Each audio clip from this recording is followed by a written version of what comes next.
let's talk about why maybe you should not take your dog on a walk.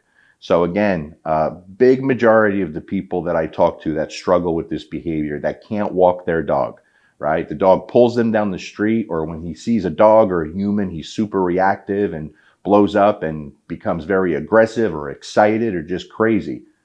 One of the first things I'll ask people is, well, why do you take them for a walk?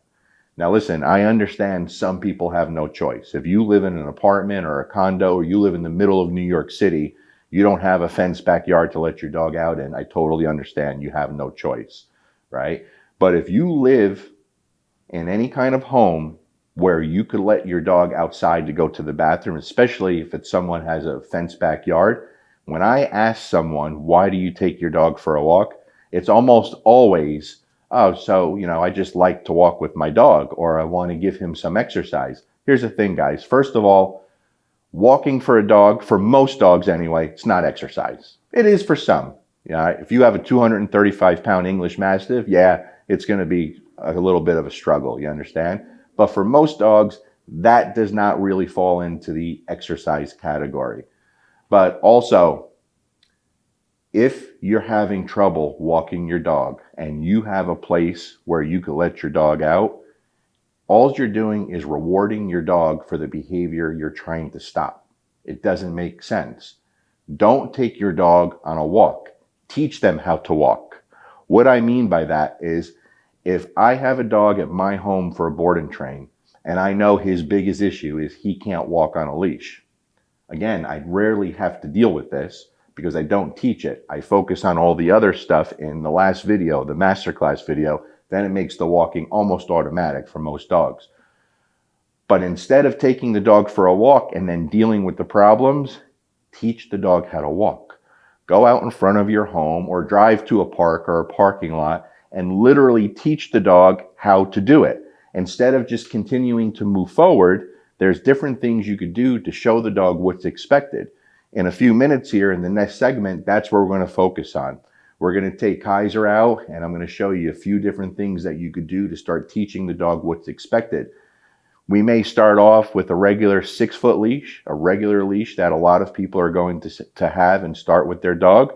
And we'll start off with the flat collar, okay? And then maybe we'll transition from there to a longer leash and the alternative slip collar.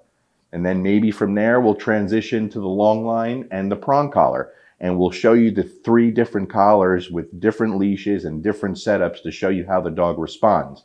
Now, for me, I don't use food when I'm teaching this behavior. And I use food to teach all behaviors, right? So I'm not anti-food.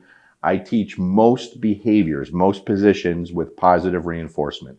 A lot of motivation, luring and marking. I do use food. But I've just never used food in teaching loose leash walking because it's just something that is so easy and I think the dog should just do anyway. But I'm not opposed to it. I'm not opposed to it. It doesn't mean it's wrong if you use food. So for this video purpose and for anyone who does want to use food, then I'll mix it up.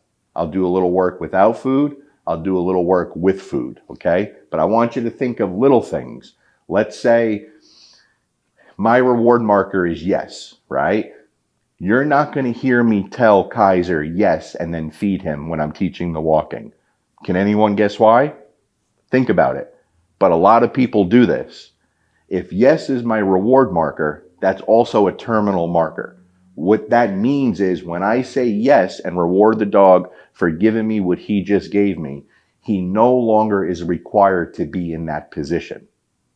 But many people will say yes and feed their dog because they're in the right position. And then when the dog goes out of position, they correct the dog for it. That is unfair and it makes no sense to the dog because you just gave him his terminal marker. And then when he lets you know, hey, I know what yes means. Thank you for my reward. Now I'm going to move over there. And you say, hey, I don't like that behavior. It's unfair.